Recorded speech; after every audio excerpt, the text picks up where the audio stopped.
All right, we are back on the Andre Duke Show with Carter Smith. Carter, how we doing, man? Great, man. It's great. It's a nice little signing day or early signing period kickoff day. A nice little hump day Wednesday. Got worked all day. Got some stuff done. Got some content pumped out overnight and today. Just had overall really good day, man. We got some new projects that I'm working on outside of work and stuff like that. So had a meeting after work. So I've been going all day, man, since like 6 a.m. this morning. Or really at 5:30. My son, he's on this kick right now where he likes to wake my ass up at 5:30 and act like he should be up for the day. And I'm like, bro, you're 2. Go back to sleep.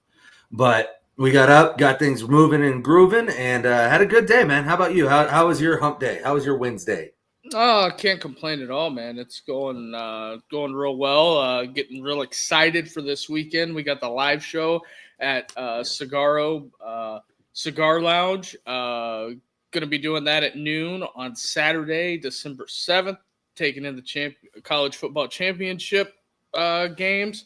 So we'll have a little bit of that going on, and just nothing too major. Just nose to the grindstone as usual.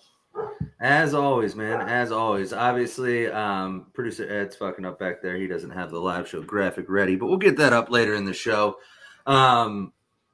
But, have you been following all the news and action today on social media and everything like that going on with obviously signing days, a big brouhaha, I guess you'll call it, or whatever? Yeah. Yes, sir. We did get him. Yeah. Hey. That's coming up. We got Madden Ferryama. We'll talk about that a little bit more in a little bit. But yeah, that was a big one. Anything really shocking for you today? Hey, can I say tickle me pink? Naheem Alford isn't a Buckeye. Yep. This is my shocked face. Yep, Naheem Alford. And we'll go ahead and start with all the recruiting news in the cycle here. But Naheem Alford, one of 4 defensive backs that Tim Walton was recruiting and had committed to Ohio State, had been committed, I think, since February. Like, he had been committed for a while. Ends up flipping today. I know you and I had talked about it off air. We don't get into a lot, we don't talk a lot of recruiting, especially when it doesn't pertain to Notre Dame. Like, we're not really that into it. But yeah, we had talked off air about how he was going to flip. I know a lot of people had him pegged to become another SEC great, but Dan Lanning, man, young Urban Meyer out there getting it done with the bag that doesn't end. He's got endless bags, the bag with the false bottom that hides even more money underneath. And he's out there getting it done. And it was a big day for the Ducks there. The Buckeyes were able to, keep most of their class intact. They obviously also added a couple flips. They flipped a 4-star defensive end from UCLA to Ohio State. They kept a couple of their edge rushers that they were worried that were going to flip. They obviously lost Alford. We're still waiting on the David Sanders saga to conclude.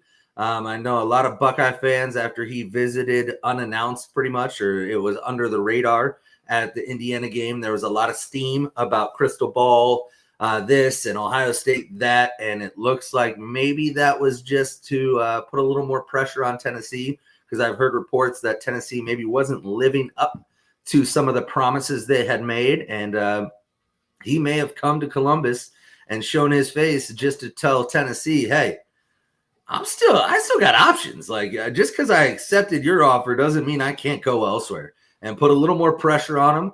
But the Ohio State Buckeyes did flip a really, I think, a dynamic running back from Alabama, which doesn't happen often. Mr. Turbo Rogers signs and becomes a Buckeye, probably about 5'8", $185, but dude's got speed. He's dynamic. That was one of my big flips of the day. But other than that, obviously, let's see here. And then we had, where'd it go? There it is.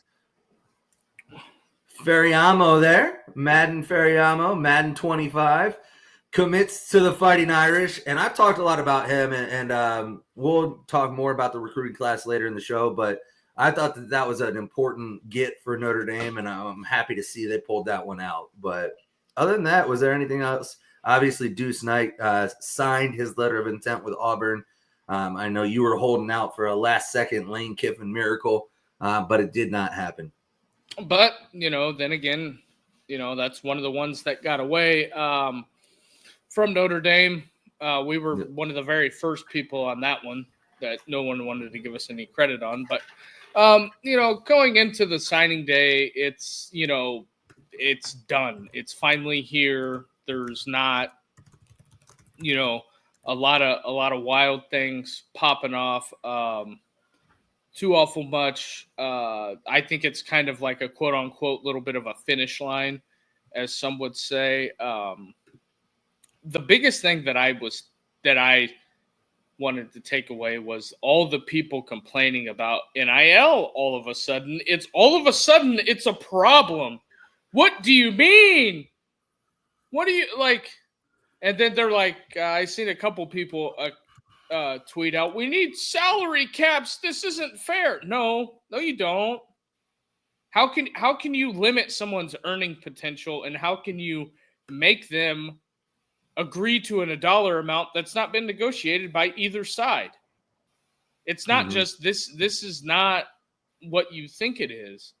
This is NIL. This is what it's coming down to. And this is, way back in the day. Let's call up Marty McFly and get back in the time machine. Me and you had this conversation about, hey, do you think they should maybe regulate this? And you know what? Everybody said, oh, you're not for the kids getting paid. And it's like, no. There was no regulation. There's no oversight. It's all pay for play now. And you can't limit earning potential on a human being. You can't just walk into Kinko's and say, well, if they want to pay you $20 an hour, and say, well, they got to pay you 10. It doesn't work like that. I don't. And that's not even opening up the can of worms of Title IX that even dives into this hole, and the revenue sharing, the extra $25 million that athletic departments are going to have to come up with. That's why nobody's getting fired. I can tell you that much. That's why no one's getting fired. Yeah, no, I know. And we've talked about that as far as the coaches' buyouts, and the coaches are going to have a longer leash nowadays. As far as the NIL goes and trying to put a salary cap and everything like that, I think what people are trying to say is it's out of hand. And I completely agree. It is out of hand. It's completely out of hand. Bryce Underwood got damn near $20 million, has never stepped foot on campus, or got guaranteed $20 million, however you want to. But at the end of the day, nobody thought to regulate this when we rolled it out. And now that's just because the NCAA is an incompetent organization. Like, what do you mean? Well, for 30 years, people have talked about paying players, and they fought it tooth and nail until they lost every court case possible, and they couldn't fight it anymore. And they didn't have a plan, and this is what you get. This is the open market. This is capitalism. And for all the people complaining about, well, they paid him more money. Well, yeah, no shit. Some schools, your advantage is gone. Let's not tiptoe around this anymore. At certain schools, we're not going to name them here, but at certain schools, your advantage is gone on getting some of these kids because another school can offer them legal money, and you want to complain and say we need to regulate it? Shame on you. But also, as a donor, you have to look at this system and say, this is dumb. Like, what are we doing here? We're just pulling money in. There's no end. I completely agree. It needs regulated. Actually, I don't think that's shameful to say that. Absolutely, it needs regulated. But I don't think you should put a cap on it. You can't tell Nike they can't pay Bryce Underwood $10 million if they want to. But Nike's not doing that. Or whoever's doing it, they can do that because the collectives are separate from the university. Yeah, I understand that, but what I'm saying is that's not what it is. If it was they're going out and getting endorsement deals outside of the university, I agree. You can't tell them that. But right now, what it is the universities are working with collectives to come up with money to pay players to come to their schools. That's not the same thing as. And collectives and universities are separate, right? Theoretically, they yes. are. So you can't tell the collective what they can and can't do. I mean, you can encourage them to, but didn't Alex Atkinson get the former Florida State OC get suspended for the year, or get suspended a couple of games because he drove a kid to a collective meeting? Is that not true? Yeah. So they're separate entities. So they can pay him if they want to. But we all understand they're not, right? They are. Well, no, they're separate entities, but we all understand that the collective works for the university. Like, I know that it has to be hush hush, it has to be off the books, it has to be under the table, but like that's not what it is, right? We all understand that. Yeah, but I mean, at the end of the day, the collective, if they don't want to stroke the check, they don't have to. I mean, it may piss the university off, but yeah, to piss it. No. You know who's going to piss off is the donors that gave the collective the money. Then the collective doesn't get the money anymore. If donors are pissed about something, they're not going to give it money. That's what I'm saying. That's what I'm saying. But what I'm trying to say is we can understand that, yes, theoretically, they're different. They're different entities. You can't put a cap on that. But we can also acknowledge the fact that what we have right now is not a sustainable business model, and there needs to be a cap put on it, right? Ding. Revenue sharing. Yeah, it needs to eventually go through the universities so that these players are employees, a collective bargaining agreement employee under the university, where they get paid a salary, where they get paid. That's what it has to be. You ain't gonna give them. They're not gonna pay them fucking benefits. You already know how this goes. They're not paying them state employee benefits. That's fine. Because this is the past legislation that separates athletics from the state education budget. And then you have Title IX. How you getting around? I understand. How you getting around? I promise you. Why do you think universities, presidents, athletic directors, and board of trustees, and all these people are working with congressmen? Because they're trying to get legislation passed to change all of this. Because they know this isn't sustainable, and eventually it'll happen. And there's some states where they're not going to budge on Title IX. There's some states it's not going to happen. And it's got to be equal for everybody. And you're not going to be able to give the University of Alabama a Title IX exemption when, Slappy McGillicuddy Steele is down the way, is going to want the same exemption. I get it. It's two separate entities. Hmm. But I'm just saying it's not. I understand what you're saying. Yes, right now there's no way to put a cap on it. You can't limit their earning potential. Completely agree. However, there needs to be something done about that. I don't think so. Then why does the NFL not just do that? Why can't the Browns just go out and have Pilot Flying J give Patrick Mahomes and every player $1 billion and build the best roster possible? Because the Al Davises of the world complained and said, we got to have a salary floor and a salary cap. Well, I understand, but it's the same thing. Because it's not fair, and that's what people in academia want. They want fair and inclusive. That's what I'm trying to say. It's going to happen.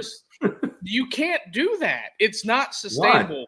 Because put a salary cap? Yeah, because Wake Forest and Alabama need to have the same salary cap. We do the same things here, but one thing is not like the other. Well, it doesn't mean you have to spend the entire salary cap. Then where's the money go if you don't spend it all? Well, it's a cap. It stays in the university. If you accumulate $100 million in the salary cap, then what do you do with it? A cap is just the amount you can spend. You don't have to spend up to the cap every year. Like NFL teams don't a lot of times. But anyways, I'll answer this question real quick while he figures it out. Yes, unfortunately, NOB signed his letter of intent with the cheaters up north. He is going to be a Wolverine. So apologize.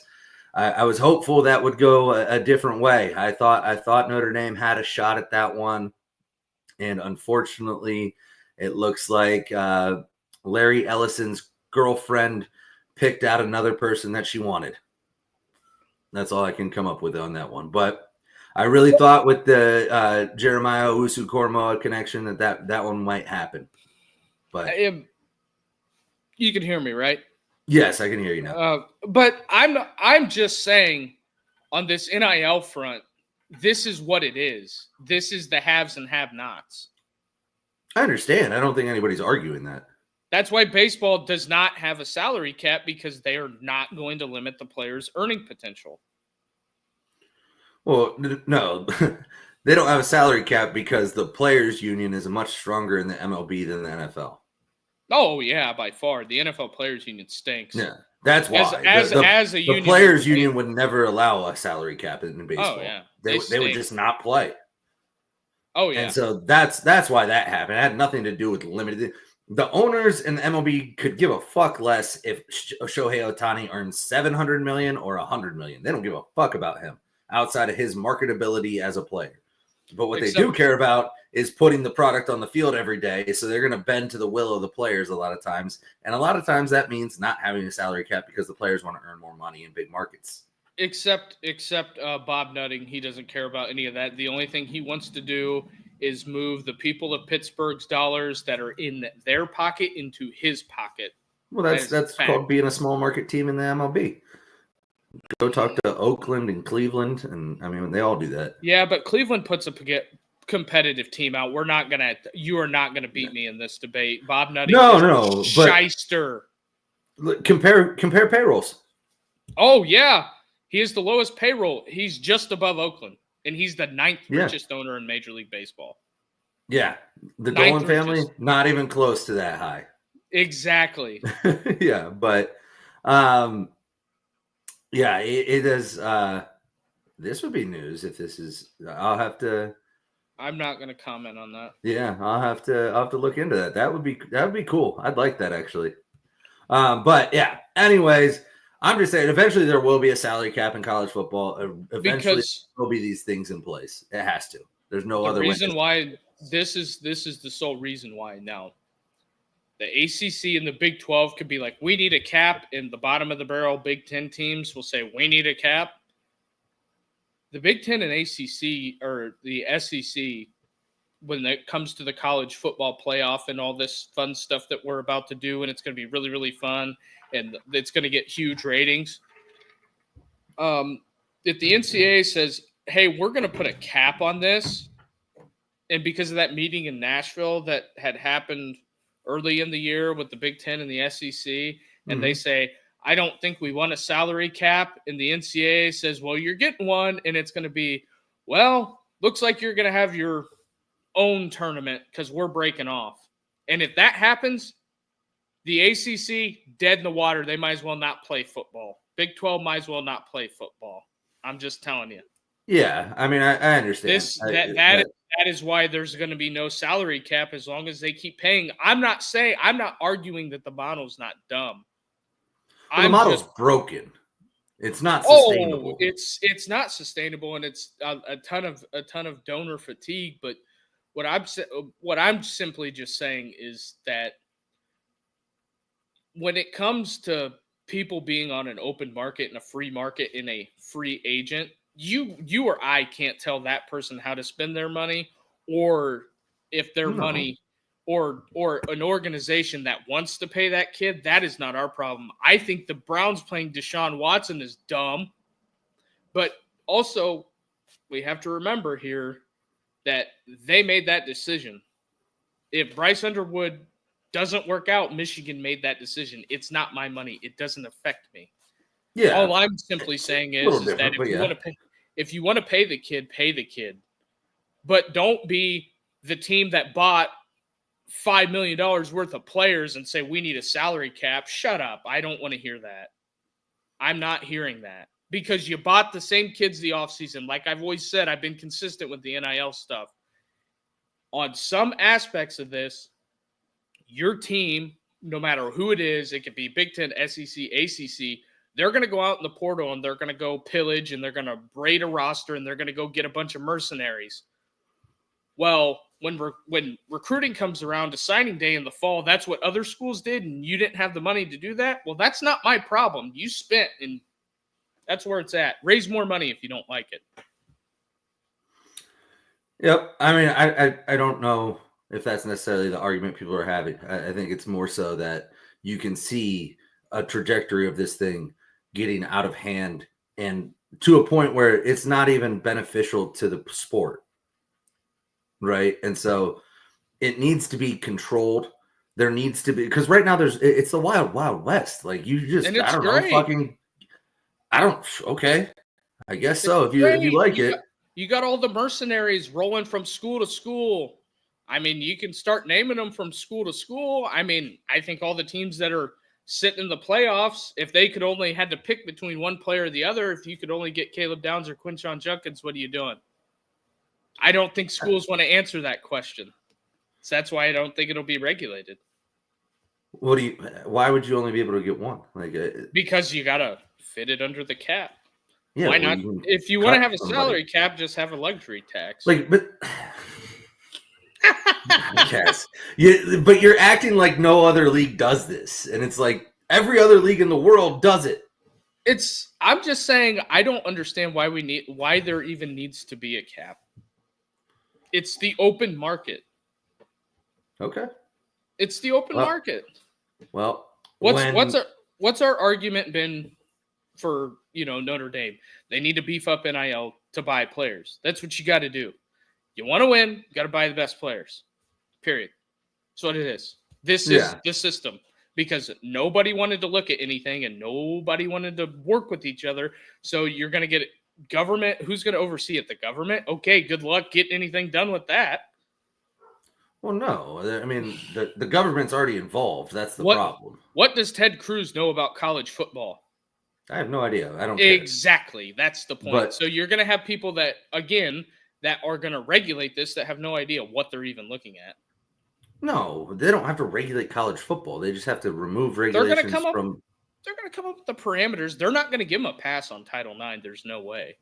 Well, I don't care. I'm not talking about that. But the NFL isn't regulated by the federal government. Like, they're regulated as a business, yes. But they're not like the federal government doesn't come out and say the salary cap is $200 million this year. No, the government has no say in that shit. But I don't think you could put you can't put the same teams under the same cap because, like I said, Alabama football and Wake Forest are two different things. They both play Power 4 football, but one of them is not the same.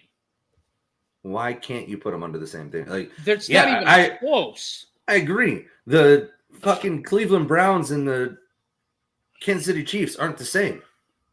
They both play NFL football, but they're not the same. They're closer to Wake Forest, or the Browns are closer to the Chiefs than Wake Forest is to Alabama. I understand that, but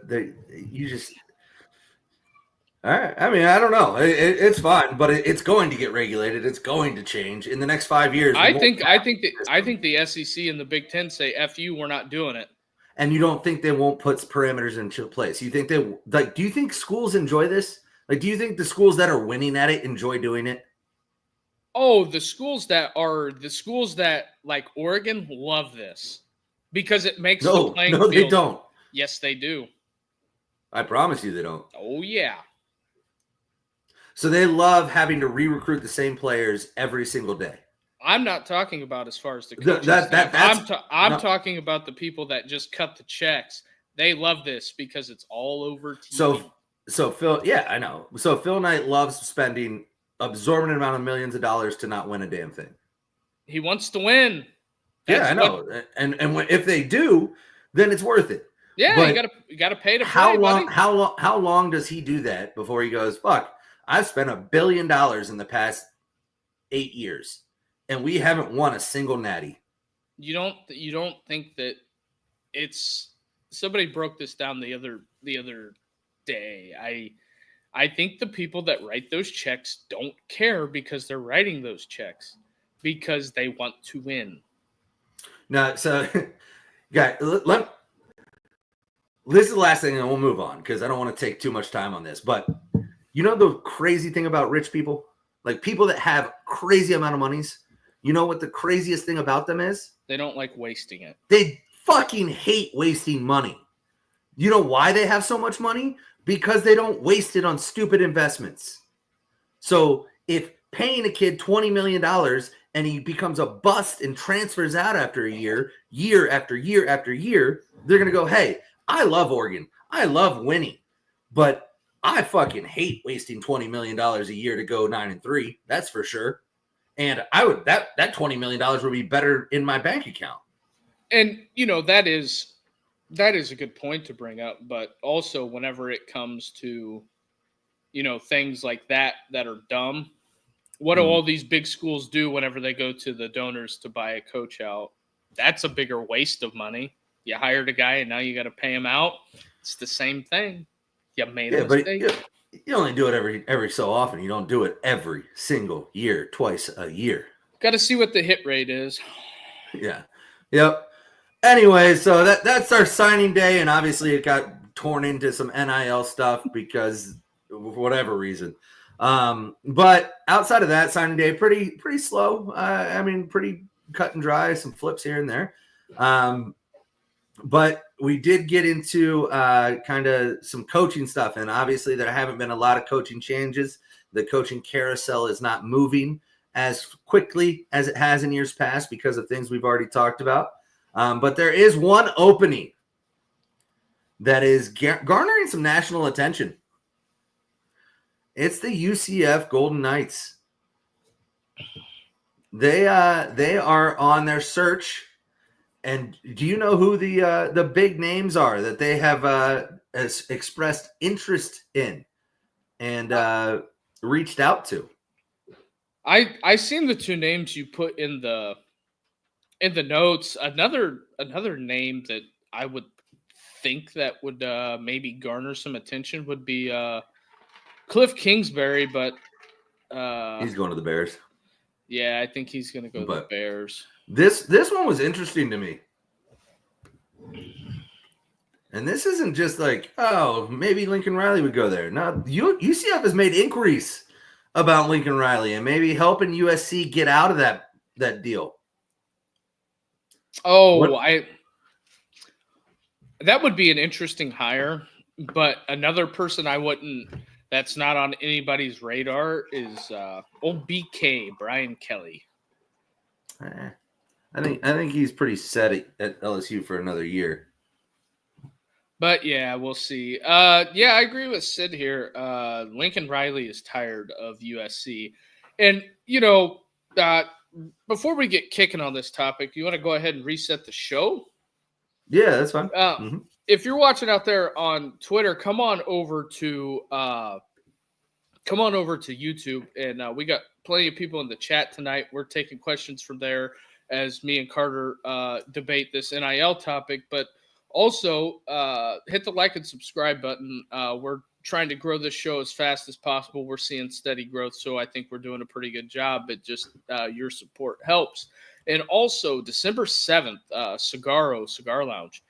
We're going to be there live this Saturday. Me, Carter, and Richie doing a live show. We're going to bring the fourth mic, so if you want to hop on and chop it up with us, we're going to go for about an hour, and then we're going to be hanging out with the folks over there. Producer Ed on cues got the graphic up, but we're going to be here hanging out and doing it, having a couple of sticks and chilling out at the live show and taking in some championship football. So that is what we're doing. But back to the Lincoln Riley thing. I don't know how we get this figured out. What do you mean with Lincoln Riley? Yeah, because his ego is not going to let him. It's not going to let him say that he quit at USC. It was earlier in the year with the Bear Alexander stuff. Oh, Bear's solid, blah, blah, blah, blah. That, 2 hours later, Bear Alexander entered the transfer portal. So. Yeah, I don't know much about him to know what his ego's like. I don't know if he was. So when it comes to coaches and egos, I know that most of them have them, right? Yeah. But there are some coaches that are at least a little bit more self-aware than other coaches. I have no idea about Lincoln Riley, right? Couldn't tell you. I've never met the guy. But I will say, if he's tired of USC, I know USC is tired of Lincoln Riley. I know that for a fact. Well, and if they didn't have 90 million reasons why they had to keep him, they would love to move on from him. And so if it comes to a point where Lincoln Riley is like, damn, I'd like to go somewhere else, but I'm not giving up this money. And USC is like, damn, I wish I could get rid of him, but I'm not paying him that money. And then UCF steps in like, hey, guys, Lincoln, you want to come here? USC, what if we pay him some of the money, you pay him some of the money, and then we all just, it's like a three-way trade in an NBA, right? Like, I'll give you a draft pick, you give them a player, and then I get LeBron. Yeah, I don't know, like, the whole Lincoln Riley thing is strange to me because I don't think he fits LA and I don't think he wants to be in LA. I think it was good at the time. And then whenever like Caleb left, like this year reality set in to like the Coliseum is kind of a dump. It's not in the greatest part of town. Yeah. I mean, he chased a paycheck and living in LA is not bad. Like, he doesn't have to live in LA either. He can live in like a rich suburb. Like, he probably lives by the Kardashians or some shit. Like, it's not like he's in downtown LA fighting LA traffic every day. Also, it's a culture difference. Yeah. Again, I don't know the guy. He might fit in. I have no idea. Well, he's from Southwest Texas. So how do you think that's going? Yeah, but he just doesn't strike me as a Texan, Like, he seems like he's kind of preppy and like, I likes get the celebrity. I get that, but like, let's not forget here that these are the same people that fired Lane Kiffin on a tarmac. Well, that was a much different time. But I'm just saying, Yeah. I'm sure those people are still there. And yeah. They just don't have $80 million to pay them to do it. Well, and let's think of it this way. You're in a pro sports town now, and you're competing with nightlife and the beaches. And like, have you seen USC home games? Did you look at the UCLA USC game? You could throw a rock 500 feet and not hit anybody. Yep. But the other big name that came out, I hate spending time on USC, so we'll move on. But the other big name is, it should sound familiar. I think he's been there before. Oh, Mr. yes. Scott Frost coming back to UCF. He won a national championship there. Allegedly. They have the banner. It's up. He won a national championship at UCF. Left to go coach his dream job at Nebraska, failed miserably, and now he wants to come back. Oh, and UCF wants him back. Oh yeah, but I'm not shocked that UCF wouldn't want him back. It kind of gives Scott Frost to rehabilitate and repair the image. Because the Nick Saban School of Coaching is over. Yeah, there's no rehabilitation. I guess you could maybe go to like, I don't know, who would be the rehabilitatory coach now? Like, does Kirby Smart pick up that mantle? I don't know, because Kirby's got his fingerprints all over the defense. Yeah. I don't know. That's because. Yeah, I don't know. I maybe Kirby, maybe Sarkisian. Yeah, maybe Sark, Lane. Didn't Sark have to go through it? Lane Kiffin definitely went through it. Well, Sark and Lane both went through it. So yeah, so maybe as a graduate of the Saban school, you can take over for the old headmaster. I guess. I don't know. It's really tough because, and like with the revenue sharings, I think the reason why we're not seeing coaches move on or get moved on, I think that there's a hole in some budgets. But let's get to the playoff rankings. All right. Yeah, absolutely. So obviously those came out yesterday. You guys, I know Duke, you and Richie talked about them a little bit and everything like that. Oh, these are all grainy, but I want to throw them up here. Sorry, producer Ed just pulled it, and it's not the best image, but we'll use it anyway. It'll work. Obviously, I think 1 and 2, no shock there, right? Yeah. Penn State, no shock. They were ranked ahead of Notre Dame last week, went out and dominated Maryland. Notre Dame stayed right where they were. They all moved up a spot because Ohio State lost. But basically, same spot. Went out, took care of business against USC. Didn't really get any credit for beating the USC team because they're a 6-6 football team. Not a good team. Georgia stays right where they are. And then you have your first interesting one in the Ohio State Buckeyes. After losing to 7-5 Michigan on their home turf without scoring more than 10 points, they dropped from number 2 to number 6. And interestingly, put 1 spot ahead of Tennessee.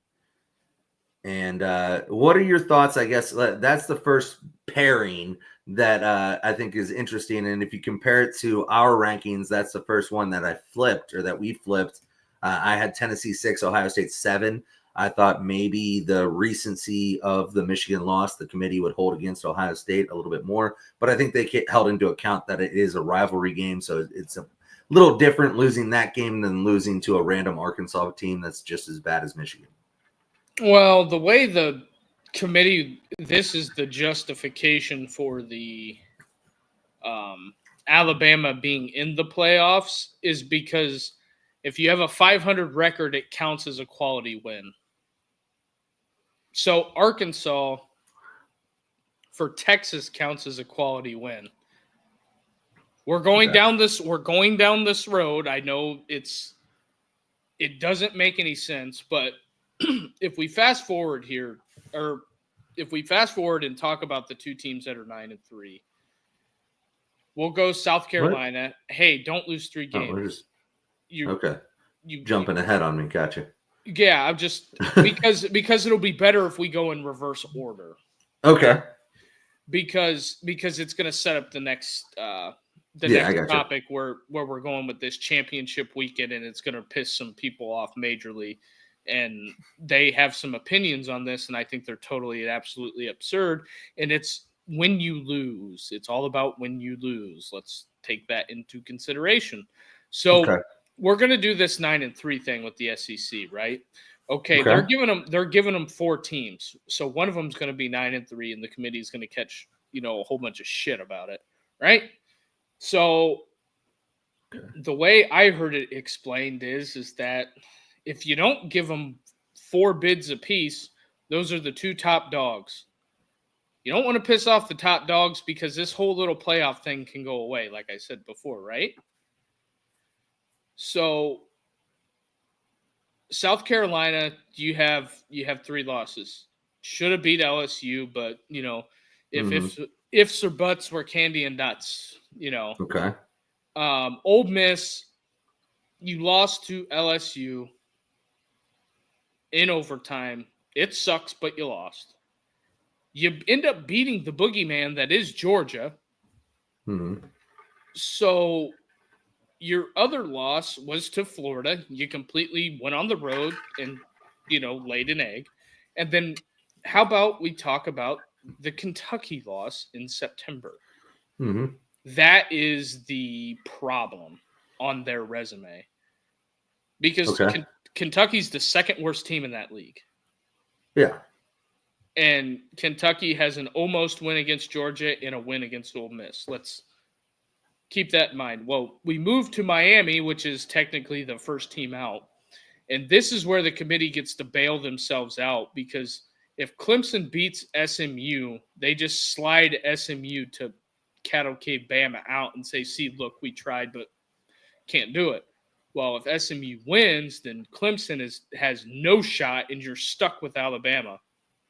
And I also don't mind Alabama being the 12 seed over Miami, because Alabama against teams that with a 500 record or more are 6-1. Miami is 4-2. And I think that if you try Alabama out there, you say, there you go, Kalen DeBoer. If you think you belong, go win it. Yeah, I mean, that's all fine and dandy. I don't think that's – okay, that's fine. But do you see the justification there? Like, no, not at all. No, to be honest with you, I don't. You're talking about they have to give the SEC 4 schools. They don't. It's Ole Miss has an argument for being in over Alabama for sure. I agree. No, don't they lose don't. To they lost to Kentucky. I understand that. They lost to Kentucky. That's it. They're Okay. really glad I'm not on the committee because Ole Miss, you're out. Sorry. I'm sorry, you're out. You lost at home to Kentucky, which is a 4-8 team. Yeah, and Bama lost to Vandy. But Vandy was on the road and they're 6-6. That if they beat Vandy, it's counted as a quality win. We're not doing qualities. Fuck that shit. That's stupid. It's the same thing because you can't prop Texas up because Texas has what? Texas A&M and Arkansas are their 2 key wins. What are we doing here? You can't keep on saying that Tennessee lost to Arkansas. Arkansas is 6-6. They're bowl eligible. They're 500. What do you want them to do? Vandy is bowl eligible. Yeah, I know, but they lost. Okay. They're both 6-6. So the losses are the losses are the only thing that matters, not the wins. Yes. I mean, clear as day. Look Why? at it. I know, but why? If we want to go down to who beat who, out of Texas hasn't really beat anybody except A&M. Why are we talking about Texas? First of all, hold on. Why are we talking about Texas? They have 1 loss. That's an irrelevant point to this conversation. I don't care about that. But they haven't beat anybody. Yeah, so what do you want them to not be in the playoff? I'm just saying. What are you saying? What is the difference between Georgia's got 2 losses and they're number 5? I agree. But why are they not ranked ahead of Texas? They beat them head to head. Because they have 2 losses. Well, that shouldn't matter. They beat them head to head because this is going to piggyback into this argument on where I'm going with this. Where are you going? Because let's say Georgia beats Texas again, that makes them 2, right? For all intents and purposes. Georgia. No. I mean, why wouldn't Georgia? They'd be the 2 seed, yeah, for sure, and probably okay. I see what you're saying. Yep. Georgia 2, and let's say all intents and purposes, Penn State loses to Oregon. Where does Penn State fall? Probably nowhere because it's a championship game. So if Texas loses, where do they fall? Do they fall behind Ohio State in seeding? Probably not. That's interesting that you have the take on that because there's going to be tons of people screaming because they want Ohio State ahead of Penn State because they won head to head. Yeah, I don't care. You have 2 losses. Like when you're comparing teams with different numbers of losses, I don't care. Because don't lose a second game and this isn't an argument. Oh, because it's the same thing with the Indiana thing. Yeah, you're getting off the rails here. I don't care. I have no problem with the rankings the way that they are 1 through 5. Actually, 1 through 10. I have no issue. Like, that's how they should be. Oregon's undefeated, best team in the country.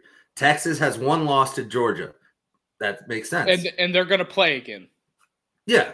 Penn State has 1 loss to Ohio State. Makes sense. Notre Dame has 1 loss, a bad loss, so they should be the lowest ranked.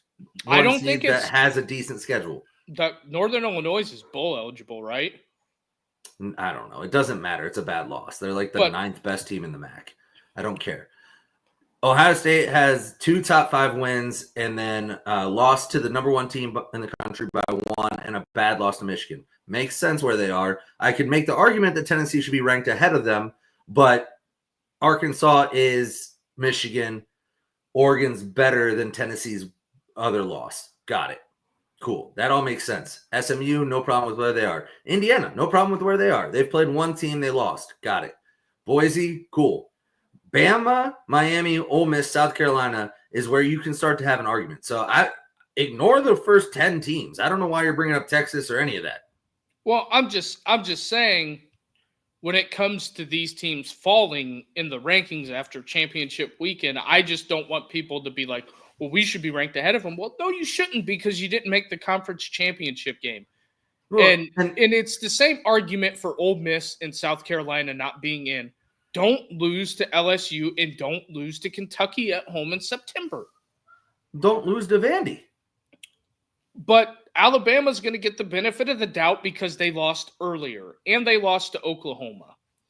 Okay, so let's compare Ole Miss and Alabama because you glazed over it and you said, well, Alabama beat Georgia. Yeah, so the fuck did Ole Miss. Yeah, they have one common opponent win, but the Ole Miss also beat South Carolina. And so did Alabama. Yeah, exactly. So South Carolina's lost to both Ole Miss and Alabama. So South Carolina, you're done. I'm sorry. Yeah, I have no problem with that one.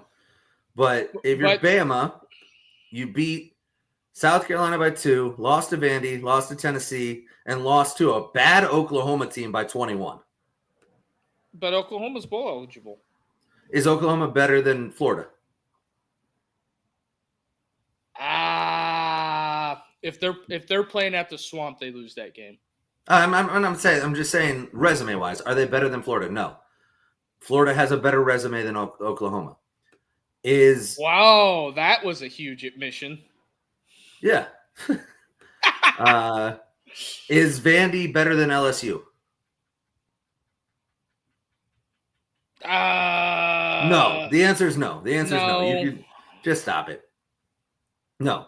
So the 3 losses, because you're talking losses, the 3 losses for Alabama are Vandy, Tennessee, Oklahoma. Okay.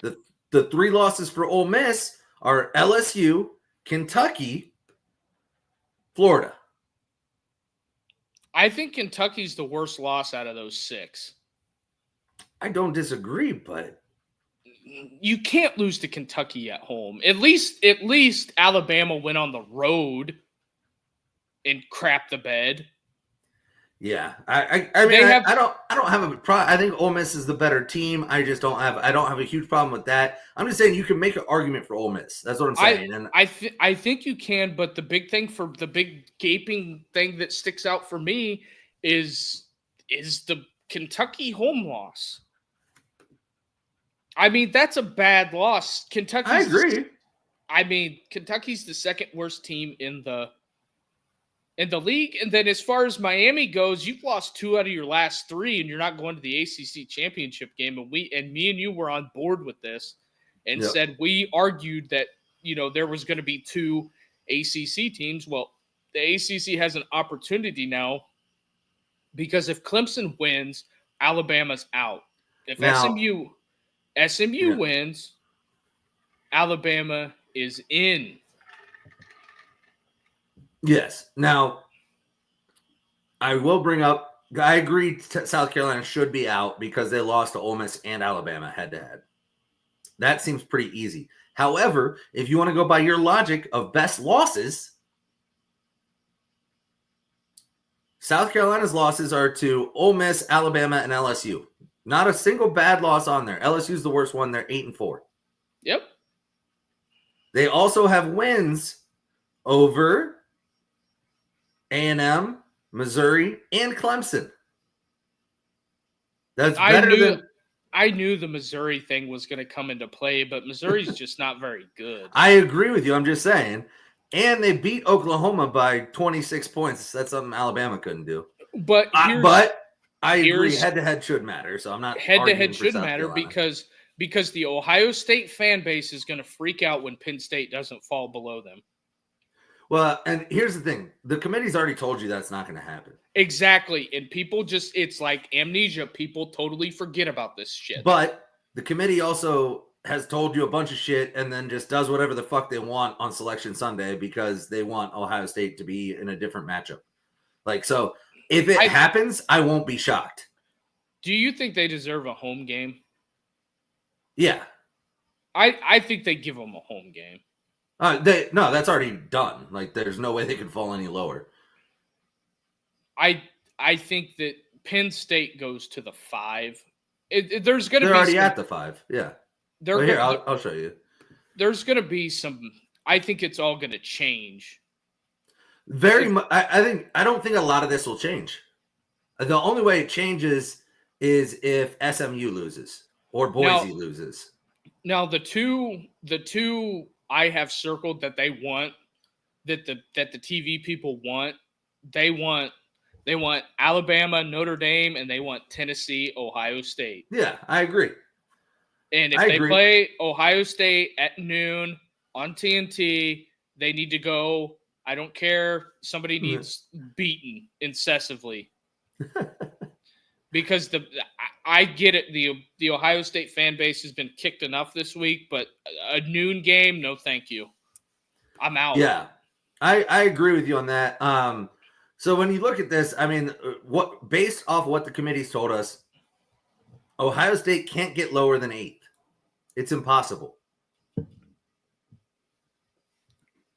Because no team that doesn't play on Saturday can jump a team that doesn't play on Saturday. So the only way Ohio, yeah, go ahead. The only team that could really, fuck this up for everybody that could jump around is Clemson. Yeah, if Clemson gets in, they jump into, they either jump into the 12 seed or the 4 seed. Because Clemson could get Clemson Notre Dame round 1. I don't think they put them at 11. I don't think they put them above Alabama.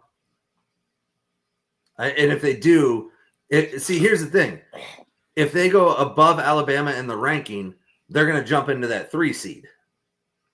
Yeah. Because it's the 4 highest ranked conference champions that get the bye. So if they're above Bama, they're going to be one of the highest ranked conference champions. And do not let Boise State lose, because that will shuffle a lot of it. Yeah, that'll be chaos. But I think a lot of this is pretty set in stone. Obviously, you can flip-flop Texas, and I don't know if they drop Texas all the way to 7, maybe, just to keep the matchups. Because here's what they're not going to do. They're not going to give you Texas, Alabama. Here, Matt's got a good point here. Like, I agree with it, but that's just not what they're going to do. But, realistically, yeah, that's not terrible, but it's just there's no way to do that with, especially if they go to 16 teams or something like that. Like, there's not going to be 16 teams with 10 wins. We'll hash this because I think you feel the same way that I do. I don't like the group of 5 thing. Yeah, they had to give. I don't like it. Like, I think they should just have their own tournament. Eventually they will. That's where it's going. But it just, like, is Boise State, could they beat Arizona State? Maybe. Well, could they beat Penn State? No. Could they beat Notre Dame? No. Can they beat Alabama? No. Can they beat anybody in this tournament? No. Yeah. Here's the thing, though, is the way that the framework is written, and remember that it was originally written with the Pac-12 being a conference and not being the Pac-2. And that's dumb, too. I don't even want to get into that today, but that's what I'm saying is everybody thought it was like the group of 5 gets an automatic bid. No, they don't. The 5 highest ranked conference champions get a hot automatic bid. If those 5 conferences were the Big 10, SEC, ACC, Big 12, Pac-12, then the group of 5 can fuck off. So they don't automatically get in until the Pac-12 gets rated. They were trying to, I think they were trying to stop lawsuits because they said that antitrust. Yeah, you can't do that. It's illegal. And like, I understand the group of 5 FANG, but realistically, the Pac-12 is just adding teams from the Mountain West to supplement what they're This is what I'm talking about. Thank you, Matt. Or if you go by Matthew, sorry. But no, absolutely. This is what the fact that I feel like college football fans as a whole are on board with this. And I'm sure there's antitrust reasons why you can't do it right now, and it would take a complete overhaul of the system probably. But how cool would it be if a conference or a team could get relegated? Like, if you're fucking Rutgers and you're going 2-10, which I know they've been better recently, but if you're fucking Wake Forest and you're going 2-10 every year, get the fuck out of my ACC. We'll bring up somebody from the group of 5 and we'll pump them into the ACC. You go play in the Mountain West for a couple years and see if you can get your shit together. It would be like the Sun Belt, and I think Wake Forest would struggle in the Sun Belt. Yeah, well, it doesn't matter. However you do it, it's like Euro soccer, right? Like, you don't get into the Premier League and just stay there. If you suck in the Premier League, you're getting kicked the fuck down. And guess what? The teams that win the other leagues, that are lower leagues, they get promoted up. And that would be awesome for college football. It would make it a fucking mess for recruiting, but it would be awesome. But I do want to bring it up because I think there is an argument. And I know you mentioned it, but I'm going to stand up for it. Why is there not even a conversation about Miami getting in over Alabama? No. Go look at Miami's roster, and Boise State can be roster. I don't give a shit about their roster. What do you think of this? I don't disagree. Boise State can. Oh my God, I don't think so. Now, if they're going to play on a neutral site, who's going to be favored? Every other team not named Boise State. Vegas will favor just about everybody. Now, well, I've watched college football. I saw Boise State beat Oklahoma. Yeah, but that Boise State team is not this Boise State team. Do we have to have like a public beheading like we did with Cincinnati, where it was 40-14, and then like we need to see that? I get it. In the first 3 weeks, they played Oregon close, and they blew a punt return, blew a kick return, and you almost beat them, but almost doesn't count for anything. And I get it. And think about if they win that game, they're undefeated right now. Are they the 1 seed? Yeah, thank God that didn't happen. But could you imagine if they were undefeated and then they lose to UNLV? Because if they lose to UNLV, then what? Then this whole argument is null and void, and then I don't know what they do then. Yeah, and so the committee's been smart in what they've done with Boise State is they haven't ranked them too high, where if they lose their conference championship, they have to keep them in. Like SMU's sitting on the threshold right now at 8, where if they lose, you still have to keep them in, and they're a Power 4 school, but Boise's at 12. If they lose to UNLV, you can absolutely drop them out. Now you got to get a 5th conference champion from somewhere. So they might, UNLV's in, I guess, or maybe the American Conference. I don't know. I don't know if you could put Tulane in with 3 losses. They won't be the highest ranked conference champion. The UNLV would be. But back to what I was saying though. Why is nobody talking about? I mean, people are talking. I think Miami's getting absolutely snubbed right now. I don't think so. I think Miami lost to 2 football teams. That's fine. So did Alabama. Yeah, but go look at who Miami's beat all year. They haven't beat anybody. I mean, who are their quality wins? I don't know, Florida. Louisville. That's about it. Exactly. That's the whole. I get that, but.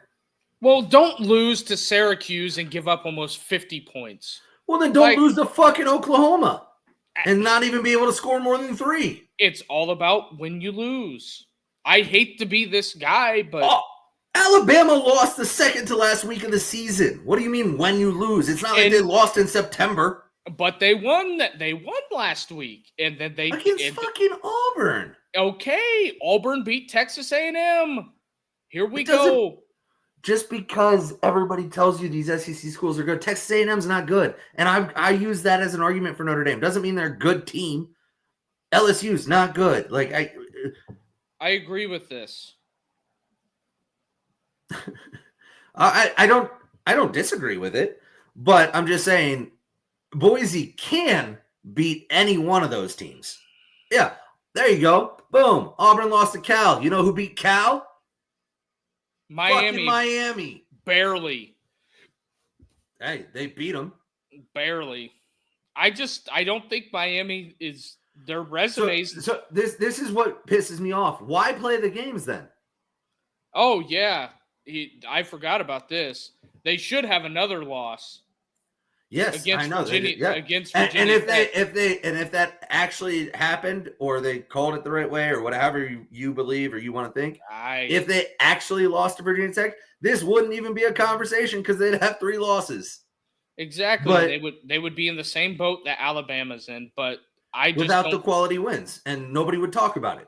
But I'm saying, why does Alabama get the benefit of the doubt when they lost to 2 shitty ass schools just like Miami did? What, because they beat Georgia on a random day? Yeah. I think so Georgia makes up for losing more games. Gotcha. I know we disagree on this, but the Georgia win carries more weight than beating fucking Louisville. Yeah, I know, but it shouldn't carry more weight than losing more times than everybody else. Like the thing of it is that Tennessee's top 25 or not. Alabama could have 4 losses; they'd still be trying to put them in the top 12. Here's the thing with Miami. Miami's lost 2 out of the last 3 weeks. I understand that. So just say that none of this shit matters. We're going to put in the teams that we think are the best teams. It's all eye test. We're going to make data points fit our narrative and just stop with the bullshit. Well, there's so much goalpost moving because they move the goalpost each time to fit their argument. Exactly. Do I think Miami should be in? I'm shocked the ACC might get 2 teams in. I think SMU has a better resume than what Miami has. Well, absolutely. They only have 1 loss, and it's to BYU without their starting quarterback. Yeah, so, much better resume. So SMU should be in. They will be. Even if they lose to Clemson. Yeah, they will be. I believe the committee actually means that they're not going to penalize teams that lose the conference championship. I don't think that means they won't move their seeding. I think it means they're not going to, if they're in right now and they lose their conference championship, they're not going to get kicked out. That's what I think it means. Unless you're Boise State. This is kind of funny right here. But, as you're reading that, just think of it this way. He's absolutely right. I know people hate this, but if Clemson gets in, for all intensive purposes, if Clemson gets in, it takes Bama out of the equation. Yeah, and you know what? I'm rooting for Clemson because fuck Bama. They shouldn't be in. Because don't lose 3 games. My point exactly, but the Ole Miss and South Carolina thing. But yeah, I can make an argument for Ole Miss over Bama. It's fine. I don't have a problem with Bama over Ole Miss. I think Ole Miss is the better team. So if you just are trying to put the best teams in because you don't give a fuck about what they actually did all year, then Ole Miss would be in over Alabama. But if you want to have brand bias and say this means something when I'm comparing these teams, but then the losses matter in this scenario. Like it's, I don't know how long we need to do this before we just go back to fuck it. Well, you know what? The BCS wasn't so bad. I don't disagree with that. But that was just like I heard the talking heads today on a big radio station in your town, not the Torg, the other guys. Yes. But they were talking about how quality of a win. And I know we disagree on this, but they kept on saying, well, Indiana's a top 5 great win. And I'm like, okay, now let's just hold the phone. No, we're not getting into this. I just said, hold the phone. I said, you can't pick them up when it helps prop you up. Because they were talking about as far as the seeding, and if Penn State loses, we should be ranked ahead of them, or Ohio State should be ranked ahead of them. And I said, no, That's not how this is going to work. So don't freak out when this isn't good. I would have no problem if they ranked Ohio State ahead of Penn State after Penn State loses to Oregon. They have a head-to-head win and better win. Like, Penn State has no win. They're 0-1 in their season. Ohio State's 2 because I guess you have to count the loss for Michigan, even though it's not a real team. So they would be 0-2. Ohio State would be 2-2. I have no problem with Ohio State being ranked above them. I don't think it's going to happen because the committee's already told me that these conference games don't matter. The only thing they matter for is who wins. The losses don't matter. And at least that's what they told me. They've told me a lot of shit in the past and never do it. So because here's my problem. Let's say you drop Penn State below Ohio State. You can't put them over the winner loser of the SEC champion. You can't do that. And you can't leapfrog Notre Dame because Ohio State has one more loss than them. Wait, sorry, say that again. Because they were saying Ohio State should go to the 5. Oh no, and I've told Ohio State fans, and they come around when I say this. There's no way you get to the 5. 0. You're stuck totally where you're at. You're at 8. The highest you could possibly get is 7. Maybe 6, and that's if they penalize Texas for losing to Georgia. I think they're stuck right where they're at. I think there is a chance that the committee changes the tune and they put Ohio State over Penn State because of the head-to-head record. Yeah, and here's one. And also I see another one in the chat. If Penn State beats Oregon, they're definitely not going to be the number 1 team. They'll make Georgia number 1. I guarantee you they will. Yeah.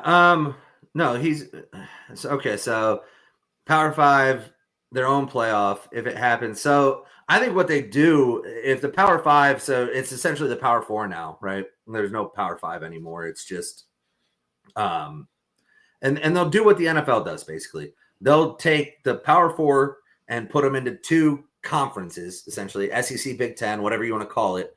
And they'll have divisions within the conferences, just like the NFL, North, South, East, West, whatever you do. And they'll have divisional games where you play them twice a year, whatever they do. And you'll play I don't think they're going to reduce the schedule. You probably still play 12 games, maybe 8 in division to play your other opponents, and then 4 outside the division. And then it'll just be best records, just like they'll set it up just like the NFL. And then you'll just go, it'll be let's say there's 40 teams in there or something like that. It'll be a 16 to 24 team playoff. And so you'll get anywhere from 4 to 5 schools per conference. So about half each conference goes.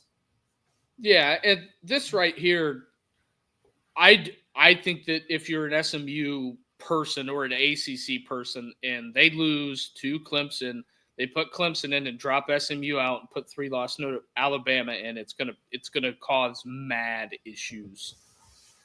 It's gonna cause mad issues because then you say it just doesn't matter. Then none of this matters. One thing about this though, it does apply to the Big 12 if the Big 12 representative is ranked in the top 12 already. So the reason it matters for Arizona State to not be able to get in is because currently they're ranked 15th. If they weren't a conference champion, they wouldn't be in. So if they lose their conference championship game and they aren't a conference champion, then it didn't hurt that. Then they're not in. Like it did. It matters obviously because they don't get in. But if it wasn't for the conference championship guarantee, then they wouldn't be in anyways. You see what I'm saying? So like the winner of that game gets in, the loser's out. It doesn't matter that Arizona State's higher ranked right now. They're still not in the top 12. So they don't get a guaranteed spot. They just get a guaranteed spot if they win the conference. Does that make sense? Yeah. Yeah. SMU would drop, and I think that's fine. He said that those games can affect their seeding, but it won't affect their ability to get in the playoffs, basically. So I think SMU still gets in even if they lose to Clemson. They just won't be the 3 seed, obviously, and probably not even the 8 seed, which is they're ranked 8th right now. They'd probably be like an 11 or 12. Well, think of it this way. How do you think it's going to play if – but also at the end of the day, all the major conferences agreed to do this. So you really can't complain when you agreed to do it. I agree. It's just it is what it is. This is what we have. Next year it moves to 14 teams, so it'll be a different argument. I think there's only 2 buys, so less arguments about the buys. Thank God. I think SMU drops from 8 to 11. I think that makes sense. It'll be dependent on what happens with the other schools, obviously. But then here's the thing. I don't know if you can have them drop below Alabama. Well, see, this is the problem. If Clemson wins, it bails the committee out of making the Alabama decision. Oh, yeah, because Alabama would just be out. Yeah, it really does. Yeah. And then you can justify putting Clemson in. Well, you don't have a choice. Yeah, I mean, it's justifiable keeping SMU in there because they you have to, and then Bama will get pushed out. So yeah, I think SMU would drop from the 3 seed to the 11 seed. I agree. I think that's what would happen to them. So then you get Notre Dame, SMU. Clemson as of right now, but after another data point and a victory over a top 8 team, they could jump the Big 12 champion and get into that bye range. Clemson's body of work, I think, technically would be more impressive. Yeah, because right now what you have here, let me go back to it. Because I think they have. So right now, what the committee's done. Go ahead, finish your thought. I think Clemson will have the most Power 4 opponents out of anybody in the playoffs. Yeah. So what the committee did here, and this is very strategic on their part. So you have Iowa State at 16, Arizona State at 15. What that does is only one of those schools gets in, right? Loser doesn't get in. The winner of that game gets in. Then you have Clemson playing the 8 seed, the number 8 team right here. So if Clemson wins, you can jump frog these 2 schools that just played because they beat the number 8 team, right? It's a bigger win, another data point, as Ward Manuel likes to say. Mm-hmm. So I think the winner of the Big 12 gets the 12 seed no matter what. I think that's just set in stone. I think the winner of the ACC championship gets the 3 or 4 seed. And then obviously Boise's either the 4 or the 3. And then your winner of your SEC is either 1 or 2, Big 10, 1 or 2. Right.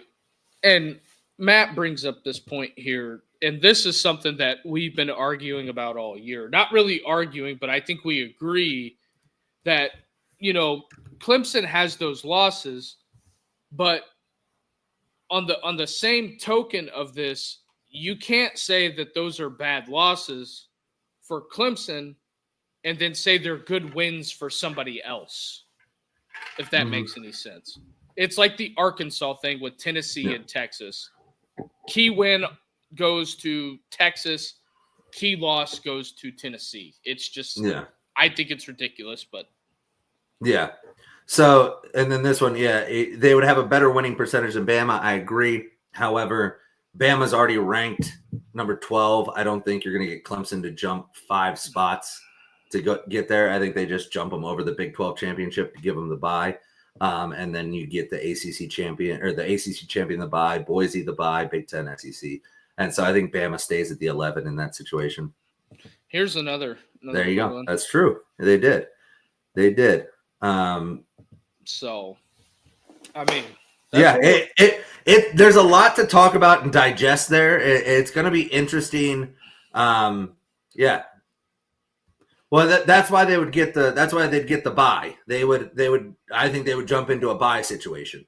But if for some reason the Big 12 jumped into a bye situation, I think Clemson would get the 12. But I don't think that happens. I think the Big 12 the Big 12 is going to be the 12 seed. ACC champ is either 3 or 4. Boise's either 3 or 4 as long as they win, and then Big 10 SEC are 1 and 2. I think that's pretty set in stone. I think Bama at 11 is set in stone unless SMU loses to Clemson. Then I think Bama gets kicked out. I think everybody else is set. I mean, I don't think there's any there might be some seeding movement, but other than that, I think the only teams that could possibly fall out completely are obviously Arizona State if they lose, Boise State if they lose, Alabama if Clemson beats SMU. I think those are the only teams that can fall out of the playoffs, and I don't think the seeding changes much. Obviously, Penn State, if they win, goes to 1. Oregon goes to 5. If they lose, seeding might change. Georgia wins, seeding change. Indiana's probably the 10 no matter what. Ohio State could move up to maybe the 7, but probably sticks at 8. Tennessee. Here's an interesting one. If Oregon beats Penn State, right? The Penn State would stay ahead of Tennessee. Ohio State would. Georgia would. If Georgia beats Texas, I think Texas stays ahead of Tennessee. So yeah, I think Tennessee has no shot at a home playoff game. I think what happens is I think Texas and Georgia, they just flip them. Yeah, I could see that. And you flip SMU Alabama. I think it would definitely, I think, depend on what happens in this Oregon Penn State game. Yeah. Because I think if Oregon beats Penn State, Texas loses to Georgia, then I think there might be some consideration for putting Notre Dame at the 5, putting